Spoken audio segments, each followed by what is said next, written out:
ये बहुत बुरा हुआ, जुल्म की इंतहा हो गई और इसकी ज़िम्मेवारी जो यहाँ के लेफ्टिनेंट गवर्नर साहब हैं उनको लेनी चाहिए, क्योंकि वो यहाँ जो निज़ाम है, जो इंतज़ामिया है उसके सरबराह हैं। उसके साथ साथ वो जो दिल्ली में सरकार है उसके भी वो नुमाइंदे हैं यहाँ पर। तो यहाँ के लोगों के जानो माल का तहफ़्फ़ुज़ उनकी ज़िम्मेवारी है। और अगर उसमें कोई इस किस्म का सानिया हो जाता है जहाँ पर 3 हमारे बेकसूर इनोसेंट सिविलियंस मारे गए और उनके बाद उनको OGW का नाम दिया गया, हाइब्रिड मिलिटेंट का नाम दिया गया, और उसके बाद उनकी लाशों के लिए उनके घर वालों को भीख मांगनी पड़ी। और अभी तक जो आमिर मागरे है, जो एक बहुत ही गरीब घर से ताल्लुक़ रखता है, जिसके बाप को मिलिटेंट मारने के लिए अवार्ड भी मिला है, उसकी लाश अभी तक उसके घर वालों को नहीं मिली।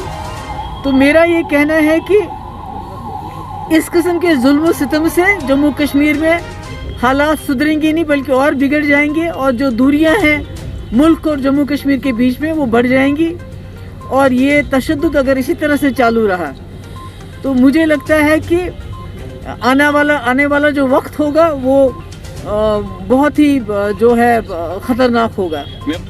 अगर बीजेपी को 70 साल लगे जम्मू कश्मीर में 370 हटाने में, तो हम भी 70 महीने हो सकता है, 70 दिन भी, 70 महीने भी हो सकते हैं, पर हम स्ट्रगल करेंगे। और जो हमारा तशख़्ख़ुस है, जो हमारा मुल्क का वादा है जम्मू कश्मीर के लोगों के साथ, जिसको इस मुल्क की कॉन्स्टिट्यूशन ने हमें दिया है, उसको दोबारा से बहाल करने के लिए हम तब तक जद्दोजहद करेंगे जब तक 370-35 एक बहाल होने के साथ साथ मसले कश्मीर भी हल नहीं किया जाता। देखिए, जब अभी करतारपुर कॉरिडोर फिर से खोल दिया तो क्या पाकिस्तान के साथ में बात नहीं की? अभी पिछले कई महीनों से सीज फायर चल रहा, तो क्या पाकिस्तान के साथ बात नहीं हुई? NSAs की बात होती है, दूसरे मुल्कों में जाके बात करते हैं। अभी पाकिस्तान के NSA को फिर इनवाइट किया गया था अफगानिस्तान पे बात करने के लिए। तो जब हम कहते हैं तो चिढ़ जाते हैं, मगर बातचीत तो चल रही है। और बातचीत तो वाजपेयी ने भी की थी, जो BJP का सबसे बड़े जो लीडर थे। तो बातचीत के बगैर तो कोई बात चलेगी नहीं। मेरा मुद्दा ये है कि जो हैदरपुरा में एनकाउंटर हुआ, लोग इतने बेदिल हो गए हैं कि अब वो ना तो इंसाफ मांगते हैं ना तो वो सज़ा मांगते हैं, जिन्होंने ये एक हिसाब से कत्ल कर दिए। वो कहते हैं हमें डेड बॉडीज़ दे दो, और उसमें से 2 डेड बॉडीज़ तो मिल गई, और एक आमिर मागरे की डेड बॉडी भी लेफ्टिनेंट गवर्नर को इनको कह के वापस दिलानी चाहिए, क्योंकि हमारे लिए लेफ्टिनेंट गवर्नर जवाबदेह हैं। वो यहाँ नुमाइंदे हैं दिल्ली सरकार के, और जो भी कुछ यहाँ गलत होता है उसकी जिम्मेदारी उनको लेनी पड़ेगी। इलेक्शन जम्मू कश्मीर के मसले का कभी हल नहीं रहा है।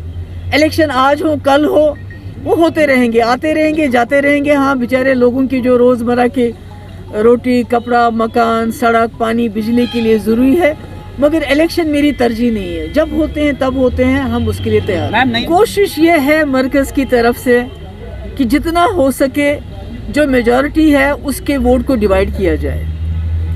चाहे वो कांग्रेस के भी अब टुकड़े कर दिए गए, PDP से लोग निकाले गए, NC से लोग निकाले गए, और नई नई पार्टियां बनाई गई। तो मेरा ये मानना है कि कोशिश की जा रही है किसी तरीके से जो मेजॉरिटी कम्युनिटी का वोट है, खासकर जो वैली का वोट है, उसके टुकड़े टुकड़े किए जाएं, ताकि यहाँ लोगों की डिसएम्पावरमेंट हो, लोगों के हाथ में जो ताकत है उसको तोड़ा जाए।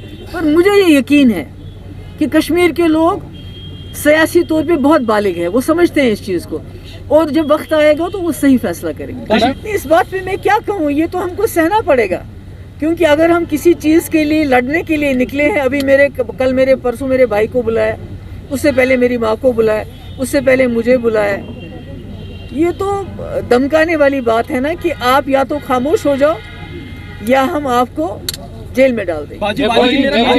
ये तो मेरी बात नहीं है। यहाँ जो जर्नलिस्ट हैं, जो आप लोगों का तबका है, आपको तो बात करने नहीं देते हैं, सच बोलने नहीं देते हैं। आपके पीछे UAPA, आपके पीछे NIA, आपके पीछे PSA, तो ये तो किसी को भी बात करने नहीं देते। यहाँ तक कि जो अतहर मुश्ताक है, जिसको HMT में इसी तरह मारा गया जैसे परसों ये लोग हैदरपुरा में मारे गए, और उसका बाप भी चीख रहा था कि मेरे बच्चे की लाश मुझे दे दो, और उसको UAPA लगा दिया। یہ تو یہاں اس وقت تو یہاں جنگل راج چل رہا ہے, یہاں تو حکومتی جنگل راج ہے. نہیں, رائٹ ٹو سپیچ کیا, یہاں تو سب کچھ دبایا جا رہا ہے. اس کو تو بہت بڑی جیل بنایا گیا ہے, یہاں تو گھروں کو جیل بنایا گیا ہے, کیونکہ باہر سے روز سنتے ہم اتنی CRPF آ گئی, اتنی BSF آ گئی, اتنی آرمی آ گئی. وہ کس لیے آ رہی ہے؟ کشمیر تو آلریڈی ایک کھلا جیل ہے. اگر آپ گھروں میں ہمارے لوگوں کو قید کر کے, کیونکہ باہر CRP والا کھڑا ہوگا, باہر BSF ہوگا, باہر آرمی کا بنکر ہوگا, تو یہ تو پورے وادی کو ہی جیل بنانا چاہتے ہیں. تو اس وقت تو ساری جو جموں کشمیر کی حالات ایسے ہی خراب ہے. آپ خود سوچ سنتے ہیں, جموں جس کو کہتے تھے کہ بڑا کچھ 370 ختم ہونے کے بعد دودھ کی ندیاں بہائیں گے ہم جموں میں, وہاں بجلی نہیں ہوتی, وہاں کا کسان دربدر ہے, اس کو اولے پڑ گئے تو ابھی تک اس کو کوئی معاوضہ نہیں ہے. تو کشمیر اور جموں کی بات نہیں ہے, ہر جگہ افراتفری ہے. سری نگر میں بھی بجلی کا نظام جو میٹرڈ ایریا ہے وہاں بھی ٹھپ ہے, اور ظاہر سی بات ہے یہ دور دراز علاقے, یہاں بھی حالات خراب ہوں گے. اور حالانکہ گورنر صاحب نے کہا تھا برف کے ساتھ بجلی بھی چلے گی, پر ابھی تو برف کا نام و نشان نہیں, پر بجلی غائب ہے. ED, NIA اور دوسری ایجنسیز کو کے ذریعے بلیک میل کیا جا رہا ہے. جو بلیک میل اس کو لالچ دیا جا رہا ہے, جو لالچ سے نہیں مانتے ان کو بلیک میل کیا جاتا ہے. ابھی ہمارا 1-1.5 سال ہونے کا ہے, ہمارا یوتھ پریزیڈنٹ بند ہے, اس کو یہ کہا گیا کہ تم PDP چھوڑو اور A یا B پارٹی میں چلے جاؤ. میرے انجینئر رشید صاحب بھی بند ہے, اور میں امید کرتی ہوں اور مجھے یقین ہے کہ الیکشن سے پہلے ان کو چھوڑ دیا جانا چاہیے. اس طرح سے انہوں نے 1 سال دھرنا دے کے, پورا من دھرنا دے کے انہوں نے اپنے حقوق حاصل کیے. پر ہماری بدقسمتی یہ ہے کہ جموں کشمیر میں یہاں کے لوگوں کو دھرنا تو دور کی بات ہے, بات کرنے نہیں دیتے ہیں. دم گھٹتا ہے, کوئی بات کرتے تو دوسرے دن اس کو پولیس بلاتی. وہی میں نے کہا, آپ لوگ کوئی سچی بات کہتے ہو تو دوسرے دن آپ کو بھی تھانے میں بلایا جاتا ہے. بتاؤ کیوں بولا ہے ایسا؟ کیوں آپ نے یہ ویڈیو, ہمارا ایک جو ہے طالب چودھری, اس نے وہ جو سومو ڈرائیور کو مار دیا انہوں نے, اس کا ویڈیو چڑھایا. ابھی 14 دن وہ جیل کے اندر تھا, تب جا کے اس کی ضمانت ہوئی ہے. یہاں تو پورا میں نے کہا نا, یہاں تو جنگل راج ہے, یہاں تو کسی کو بات کرنے کی اجازت نہیں ہے. پر یہ بھی نہیں رہے گا. آپ نے دیکھا کسانوں نے 1 سال سڑک پہ آ کے پرائم منسٹر سے معافی بھی منگوائی, اور جو قانون پاس کیے تھے ان کو بھی ریپیل کرنے کی بات کہلوائی. اور انشاءاللہ ایک دن آئے گا نہ صرف 370 اور 35 سے, بلکہ اس کے ساتھ سود بھی دینا پڑے گا ان کو. شکریہ.